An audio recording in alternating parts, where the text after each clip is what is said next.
Welcome back, everybody, to the Neon Kitchen, episode 17. My name is Chef Mark Segovia. We're here at the beautiful Neon Exchange. You can see the sign back there. We have Tony Bowles behind the camera. Say hi, Tony. Hey, everybody. We're going to be doing some wonderful Tex-Mex beef enchiladas, you guys. This is old school right here, taking it back old school to my grandma, my tias, my primas, my tia Nora, my cousins out there doing this. This is a recipe. I better get it right or else they're going to kill me, you guys. They will kill me. As we do every week, we have a special guest. And today is a very special guest, you guys. Coming out of the whole Bay Area, I think. This guy's lived everywhere. Living out of Concord right now. Coming to Little Gilroy. We have Ruben Sobreyra. He's a staff engineer at Carlson, Barbee, and Gibson Incorporated. Ruben, how you doing, man? Hi, good. How are you? Reuben. Doing good. Thank you for coming, man. Thank you for coming on the show, bro. Thank you for having me. It's a pleasure. Reuben, you are a Hollister hay baler, right? I Oh, am. Yes. Come on, I'm from Gilroy, Mustang. Class of, 2017. yeah. And so you're here because I had read an article, and you want to tell us a little bit about what the article spotlighted? Yeah, so right now they were basically catching up because they wrote an article about me when I graduated because I got accepted to a bunch of schools and I got like 15 scholarships at that time. I had already declared UC Davis, so they wrote about like, oh, this student has like a very inspiring story. He's overcame so much. Yeah. So essentially, they were following up on that because I just graduated in December. Congratulations. It was thank you so much. It was quite the journey, especially when the pandemic happened. Because like basically, I did 2 years without the pandemic and then 2 years with the pandemic. So I got to experience like both kind of versions of college as opposed to like just only experiencing online and Zoom university, as they say. Definitely. But they were following up on me and I just got hired at Carlson, Barbee and Gibson. I'm working in land development. It's really cool because I get to design plot plans and it feels so cool to like be able to work on them and then see my name at the end of the day when it gets submitted to cities. Amazing, and they like man. approve them. Yeah. And then afterwards we sell our drawings to like developers and they build the actual like Wow. building or whatever we're working on. So far I got to do like plot plans for just regular buildings, condo buildings, and for the projects that I got to work on with respect to Hollister, I got to create like exhibits, just like mapping out where different properties are, what their addresses are.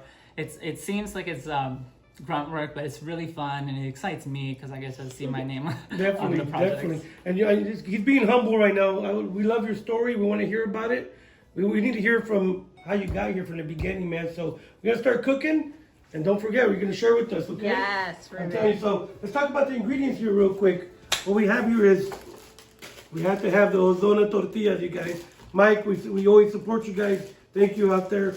We have avocado. We got some cheddar, which he's going to be, we're going to put him to work today, you guys. We're going to put him to work. He's going to be shredding this in a little bit, not right now. We got some flour here, you guys. You can use flour or cornstarch, whatever you want.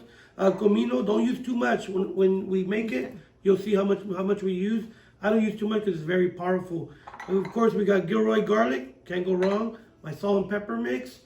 And here, we have the Gebhardt chili, you guys. This is originally from New Braunfels, Texas. This is the chili, the first chili ever bottled in America that was sold to Americans, was this one right here. My family's been using this for generations. Wow. If you make these enchiladas with any kind of other chili, like I was saying earlier, it's not going to taste the same. Definitely, this is one of the best chili powders I've ever used, and we're going to get rocking and rolling here, you guys. Here we go. So we're going to start off first, you guys. Get your oven on to 400. Okay. Get that oven going nice and hot. Can you give me that hamburger meat? We have some hamburger meat, you guys. I got an 80-20. We want a little bit of fat in there. Okay. You could use, if you don't like, if you're vegetarian, you could use Beyond Meat. If you like, thank you. If you want to use turkey meat, you could use any kind of ground meat you want, you guys. Ground chicken, whatever you want. For me, we're taking the old school. We're going to stick to the beef. Okay. We don't mess around. As we're getting this cooking, we're going to get this hot a little bit here. I got it on medium right now. I'm going to cut some onions. As we're cutting the onion, I want to hear about a little more about your story, man. Oh, so we're going to cry. Yeah, that's why I want to hear a story now, because the onion, I'll cry, forget about it. Okay, Ruben, so tell us a little bit about your journey of being the first to go to college in your family and how that transpired. It was a very interesting story. I feel like I'm very lucky the way it happened. I've always naturally been interested in learning. It just wasn't something I was very proud of, considering like growing up, you're super concerned about how people see you and being popular. But eventually I realized that it was what I wanted to do. And I realized I was different. I was getting really good grades. And it was also scary because no one in my family had done it, or as far as anyone in my immediate family who was in my household. So I couldn't go home and ask anyone how to apply for things, what the process was. I honestly didn't even know that there were different types of schools. But luckily I reached out to Mitch Huerta, who worked at San Benito. Mitch, good job, Mitch. Worked at San Benito High School, and he was a major role in helping me network and get connected with other teachers who taught me different things. One teacher taught me about private schools specifically. Another teacher taught me about how to apply for scholarships. Another teacher taught me about the state system, the UC system. And I also got lucky with I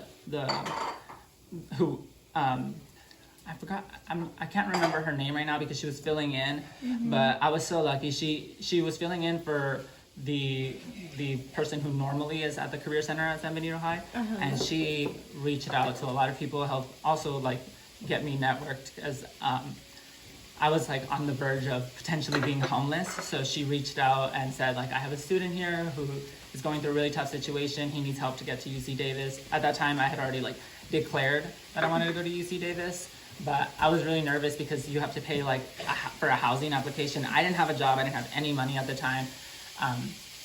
And she actually got everybody to raise all of the money in one day. That's crazy. Wow. In one That's day. crazy. And they got me everything else I would need to. They got me a bike, they got me all of the bathroom materials I would need, everything I was gonna need to start college. And it just made me feel really thankful and really lucky and really motivated to keep going, and this is where I'm supposed to be. Yeah. So And all of that tremendous amount of love and support, yeah, definitely. And to know that strangers have the ability to give that when your family doesn't, and I'm the first to go to college in my family, when my family, didn't have the resources or the knowledge to help me, how powerful is it to know that there are strangers out there that are willing to do that? Yeah, we all are the first in our family to go to college. Yeah. That's crazy. That's crazy. impressive. That's super impressive. Yeah. Senor. Come what here, are bring you it over doing? here. Bring it over here. Come on over here. Are you browning this? Yeah, so what we're gonna do here is we've got you can see I didn't add no oil to it, right? Okay. Because you're getting the oil coming out of the beef. Which is the fat. The that fat, you're- yeah, and we okay, want to got keep it. that fat as flavor. Not too much, but forget about it. So I got onions, garlic, salt, pepper, hamburger meat, cooking it down. Just browning it, getting the good cooking on it. Once this cooks, what we're gonna do is add a little bit of the chili powder. We'll add some chili powder. We'll add some little bit of water, and as it goes, we'll add some flour, thicken it up. We're gonna make a gravy in this. Oh, okay. You're gonna see it. It's already changing. I know you guys over here in California, they really don't make these. Like I was telling you, there's more like chili, chili verde. I mean, I'm sorry, the green enchiladas suiza, more the Mexican style. This is really what you would find everywhere, all through Texas. This is what you're gonna find. Ruben, what's your favorite enchilada? Is it what type? Sauce and meat, cheese. I don't really know specifically. Don't what even the say you're a names are. vegetarian right now. No. I love you. I don't really know what the different names of them are. Growing up, we kind of since there was nobody my mom was always working. What do they say? Just eat. No Just one eat. could explain to us the names of dishes or anything about our culture kind of. So we would always just refer to it the green enchiladas or the red enchiladas. Yeah. But I would like the green one because it was the sauce was not as spicy, and then there was cheese in the inside. I don't know if that's how they all of the green ones are made. But that one, it was a salsa on the outside, the tortilla, and then cheese, and it was so good. Okay, that's his style of enchilada. So here we go. Finishing up right there. All right, that's what it looks like. Some chili powder. While that's happening, can you break this for me? There you go. We're gonna use this one right here. Awesome. And as you're grading, I want to hear what's going on. What do you do at work? What's going on right now? So I basically get assigned different like projects to do. There's like neighborhoods that my company will be designing like the plot plans for, and we get like deadlines on when to do them. But it's what I get excited about is just like the process, because they have to get submitted and the city has to like approve them. Yeah. So it's kind of crazy to think that like I grew up so poor. At one point, I've been homeless twice, and now I'm like, my name is gonna be on government documents. Isn't that crazy? It's pretty cool. That blows my mind. That's so impressive. That is so impressive. And your bachelor's degree was what? Civil engineering? Yeah, civil engineering. Got it. You have to focus on like choose 2 focuses, and there's like 5 depths. So I chose structures and transportation. May I ask you, married to an engineer, how did you know what specific type of engineering to This get is into? a great question. I actually didn't know anything. I applied to 22 different schools, each a different major. Wow. All along the lines of STEM, because I knew I was good at math, all the Yeah. like cliche stuff. But Yeah. I just chose I was like, whoever offers me the best deal and treats me the nicest, Yeah. that's where I'm going. And UC Davis, they reached out to me. They gave us transportation for me and my mom to go out to the school. They kept us in a hotel, got us free They food. took care of you guys. Yeah, they made me feel like I was like a princess. Like it was so Wow. crazy. That's And awesome, man. on all the tours, I saw how many resources there were. They had a bunch of like tutoring things. They even had like classes that you can take on top of your first class to make sure you were getting the material. And I really needed that, because it taught me what I was supposed to be doing and how to navigate through college as like a first generation the student. fundamentals of that, yeah. It could be scary. It Yeah. could be very scary. Yeah, so And he's an engineer. You know, he's a staff engineer, and he knows how to grate cheese. He's good. We got him. He's good. Oh, yeah. You're ready, man. I'm telling you. We have his brother Anthony in the back, rocking and rolling. Hey, Anthony. but Check it yeah, out over here. Bring it over here real quick, Tony. Okay. So here we go, you guys. We have the meat cooked. We did not drain the fat. We want the fat in there. So and then I put we have the onions, garlic. We have the hamburger meat cooked. We had a little bit of comino. We're looking at about a tablespoon. I'm sorry, a teaspoon, because it's very strong. It'll go a long ways, you guys. And after that, I added a cup of water. This is here, right here. And now we're gonna add a little bit of flour and thicken it up, you guys. Thicken it up. Less at the beginning, right? 'Cause you Yes. always And if it gets too thick, add a little water. Okay. All right. There we go. As you can see, look at this. And this is the one I grew up on right here. This is the good stuff. Check this out, brother. How's that cheese going? You're hired. You are hired, man. Yeah, you did good a job. good Good job. thank you. Look at this. I said, look at that. Oh my God. You just keep stirring while it's Add a boiling. little flour. There you go. Look at that. Here we go. As we pick it up right here. Oh, there we go. That's what we're looking for. Look at that, you guys. Take a whiff of that. Make sure it don't pop in your face. That smells so Look good. at that. Yeah, it does smell good. It does. Tia, sister, I hope you guys are proud of me. We're gonna show you the finishing product here in a little bit. Here we go, you guys. We have our Orluna tortillas right here. Can't go wrong with these, locally made. Okay. Delicious. We have our enchilada filling already done right here. As you can tell, it's a little loose right now. That's the way we want it, you guys. Okay. Want it a little loose. After we fill the enchiladas, we're gonna thicken it up a little bit for a little topping of it. So this is the way it goes right here. You ready, Ruben? Yeah. You ready? He's an engineer, so hopefully you know how to get this one right. Let's go. Come on. Come on. We're gonna just Okay, wet you it. take your corn tortilla, Yeah, just wet it. Just wet it a little bit so it's pliable. uncooked. Closer, uncooked, closer. Okay. So that the reason we're being closer is nothing falls in I'm there. gonna go up here like this. And then we're gonna go right here, just like so. A little cheese, Ruben. And I'll start this one. Little cheese. Is that too much? Throw it all in there. Don't be afraid. There you go. God, good job, Ruben. And we're just gonna fold them like so. That's it. And one. Boom. There you go. And we're gonna start going, okay? We're gonna start getting these ready, you guys. We're gonna fill it up as much as we can, and we'll be right back. Okay. Here we go, you guys. We showed you guys the first and second one, how we did it. We had Ruben, the engineer, put these together. Look how beautiful these look. So we filled them on the inside with the beef mixture and some cheese, and we put a little bit on top right here. And what we're gonna do is put these in the oven at 400 degrees until it's melted. Look at about 10 minutes. All you're looking for is a good melt on it. a 10 to 12 minutes. We'll take a look at it. I'll let you guys know. What do you think, Ruben? They're going to be delicious? Definitely. Is Anthony going to eat one? I'll make them. Hey, There you Ruben, go. before we go, though, I want to ask you, like, sort of through all of your life experience, what message or what would you like to say to young ones coming up who might be in a very similar predicament as you in early high school? Like, freshman, sophomore year, junior, seniors when you're really looking into colleges and things of that sort, but you step into high school and sort of you're like finding yourself and your passion, and you found your passion, which is academics. Like, was there anything you would say to any kid behind you? Yeah, it's such a scary time, like, because you're looking at the future, you don't know what's next. A bunch of your friends are probably going to move away. It's so scary. I would say don't stay quiet. Speak up. Use your voice. And, like, remember you're not alone, because I'm so glad that I talked to Mr. Huerta. I just opened up, told him my story one day after school, and he started crying, and I realized, like, people do care. Like, Yeah. I'm not on this planet alone, and if you reach out, you can get the support and network that could potentially give you the opportunities to move forward and succeed like I have. Yeah, and I know that you told me off camera you had your setbacks. You made your bad choices at times too, like any other kid. But, in terms of walking through those bad choices and then saying, you know what, that's not for me. That's just sort of peer pressure, like dealing with that too as a normal teenager.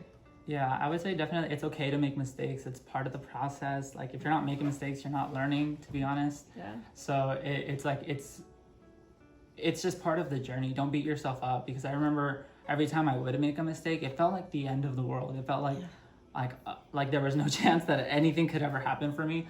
But it's not true. I made some mistakes actually too that I didn't tell you. Like, I got into some trouble with the law at one point, and it was such a scary moment, because I thought, like, I realized how important I am, how important my life is, and how easy it is to mess that up with one little mistake. Oh, yeah. So it quickly helped me, shift gears and get on the right path and start reaching out to the people who were going to help me, instead of focusing on, like, who's the coolest or what parties I'm not being invited to or whatever. It was like, okay, what do I want to do? Because I always knew I was different. I mean, I had a 4.5 GPA my junior year. I loved learning. I loved taking AP classes. I loved volunteering. I loved tutoring. I just loved being a part of my community. And that is really what, like, drove, like, I guess what, like, you want to describe as, like, resilience or, That's I think we need to get Mr. Huerta here. Definitely. Oh, yeah. He's amazing. He really is. He's been like a father for me. If I can find him, I'll write a personal thank you to him. Definitely. We're going to get these enchiladas cooked. We'll be right back. Okay. All right, guys, 400 degrees. We're probably about, 7 minutes in? All right, come on, bring it in a little closer, you guys. Take a look at these. I think they'd be proud. Let me get the pink, I told you. There you He go. always caps on me because I have pink everything. Yeah. Pink's my favorite color. Thank you. Look at that, brother. Doesn't that look amazing? It does. There we go. I think my mom will be proud of me, so hopefully. So we have a couple more minutes, you guys, as we're rocking and rolling. Ruben, I want to know, you're doing amazing things, but you're still young. Like, what's going on? What's in the I future? know, civil engineering. Like, you're just starting. Conquered UC Davis. Like, what are you planning? What are you doing? What do you want? I have so many ideas, so many goals, so many aspirations. I feel like it's so hard. There's not enough hours in the day. So first and foremost, family first. I take care of them. They live with me. Me and him are kind of like the parents of the household. We really are. He does like all the cooking and household stuff, and I'm kind of like the business logistics. I do all the financial budgeting, everything like that. But we're such a good team, and we're helping my youngest sister raise her son. She's a single mother, and like we're all doing it together. And it really takes a village. He's such a handful, but how old is he? He's only a year and 6 Oh months. wow, forget it. But he is a handful already, and he's approaching his terrible twos. But focusing on family, we just moved, getting settled in. We're trying to get like a schedule established where we can go exercise all of us together and just kind of be motivate each other and grow together. Like no one's like, no, there's no hierarchy in this household. You know, we're breaking those like that generational trauma from the past. Like we're doing things different, and it's really amazing. And then as far as like me, I love being creative, so I actually do. I don't know if you're familiar with what drag is. Yes. So I am a drag queen, and No way! That's awesome. So let them know when you do a show, we'll go. Yeah, definitely.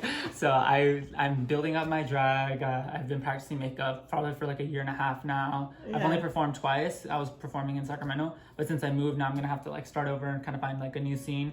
But I'm super excited about that. Awesome. I just love dancing and performing and just being true to myself. I actually only started because of Anthony. Like I had just gone through like a breakup and the pandemic was hitting us hard.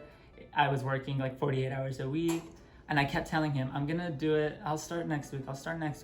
And then he got me makeup. He got me jewelry, he got me clothes, he got me high heels, he got me everything that I needed, and like sat me down, was like, you need to do something for you.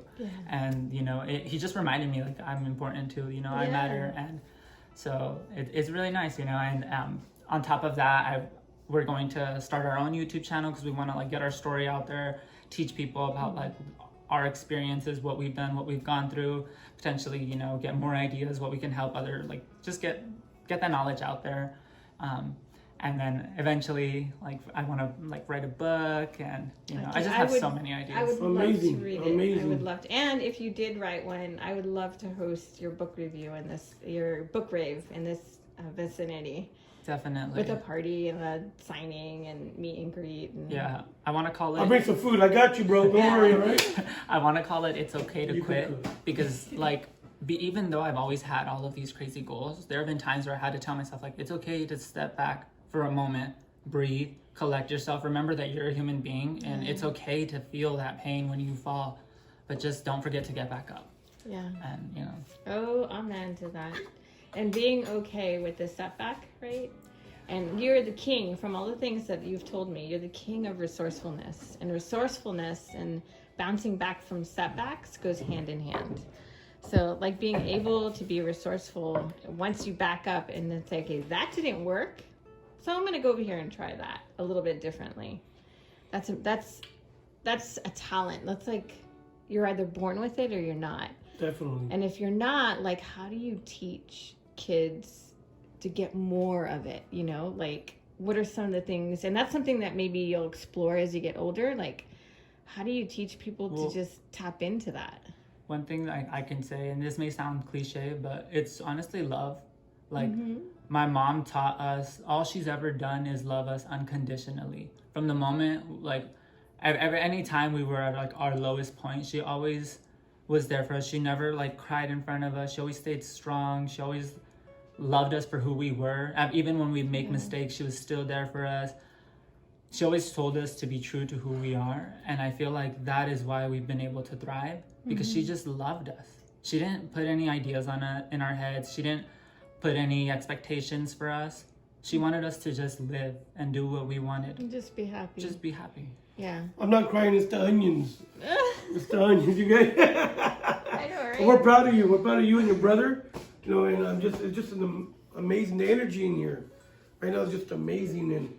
And what people are going to see this, and young kids, young Latinos, young Mexicanos, they're going to see this show, and they're going to see you, and they're going to be inspired. So I want to thank you. Thank you for everything you're doing. You and your brother. Thank you guys. Yeah, Anthony, you Definitely. too. Thank you. It's almost time to eat, man. I'm telling you, it's the onions, you guys. A lot of onions cutting in here. It's okay to cry, Mark. Here we go. Let's take these out. Look at this, you guys. Forget about it. Forget about it. Look at these. Oh my God. Look at that. Delicious. Oh my God. So we're gonna get ready to get plated, and we'll be right back, you guys. Okay. Here we go, you guys. We have our beef enchiladas, Tex-Mex right over here. Hopefully my mom and my sister and my tia, they're watching this. You guys like it? I get the thumbs up from them. Or else they'll kill me, bro. Tell me. So we're gonna top it off with a little avocado. You like avocado? Yeah, I do. Okay. I like everything. There we go. Just slice it. But don't slice your hand. No, don't do that. We don't want that. get a spoon, and then I told your brother, don't make me laugh. He's making me laugh right now. I call security on this one. A little bit of cilantro for Do you like garnish. cilantro? I love it. Okay. Do you guys like it? 'Cause No, some we people eat don't. everything, bro. Okay. Don't mess around here. Yeah. All right, let's serve a little bit of these. Okay, so he does plating. So plating is artwork. There we go. He's pretty good at it. There we go. We'll try our best here with these guys. There we go. There we go. Let me see here. Bada bing, One time we bada had boom. an artist on, and he plated, and then she designed. He had different sauces with different colors. It was gorgeous, and so she did a little palette on the plate. That's so awesome. Then let's get a little bit of. That Take looks the glove off. Get rid of that guy right there. Let's get a little flour here. A little bush. Forget about it. And there you go, you guys. Your beautiful beef Tex-Mex enchiladas. It's so What do you guys think? What do you think, Anthony? That's Is it good. good? What do you think, Ruben? amazing. All right, we're gonna get a little cleanup. Ruben's gonna try this. Hopefully, he gives us a thumbs up, you guys. Here we go. We got Ruben Sobreyra. Ben, you're gonna try this out. Let me know if you give me a thumbs up or a thumbs down. We haven't got no thumbs down yet, so I'm just like warning you right now. All right? So give it a try. Go ahead, go. Get in there. You gotta get a good bite in there. Okay. And again, you gotta get some of the avocado. There you go. You got some. The only thing we don't have is salsa, but I don't know if you have a spicy. Let me know what you think. Good? We got the thumbs up, you guys. We got that thumbs up from Ruben. Definitely, Ruben. I want to thank you for coming on the show today, man. Sharing your story, sharing your what you're doing now, sharing your about your family, your mom. She probably, Mom, you did a great job. Thank you. But thank you for sharing them with the world, the both of your sons. Thank you. And we just want to encourage you to push you and to get to that next level and let you know you're part of this family now. If you need anything, you reach out to us. We're here for you. Thank you. Definitely, good luck, my brother. Thanks I'm so proud of you. Definitely. My name is Mark Segovia, you guys. We're here with the Neon Kitchen, episode 17. Tex-Mex beef enchiladas. Tony Bowles behind there, and we're out.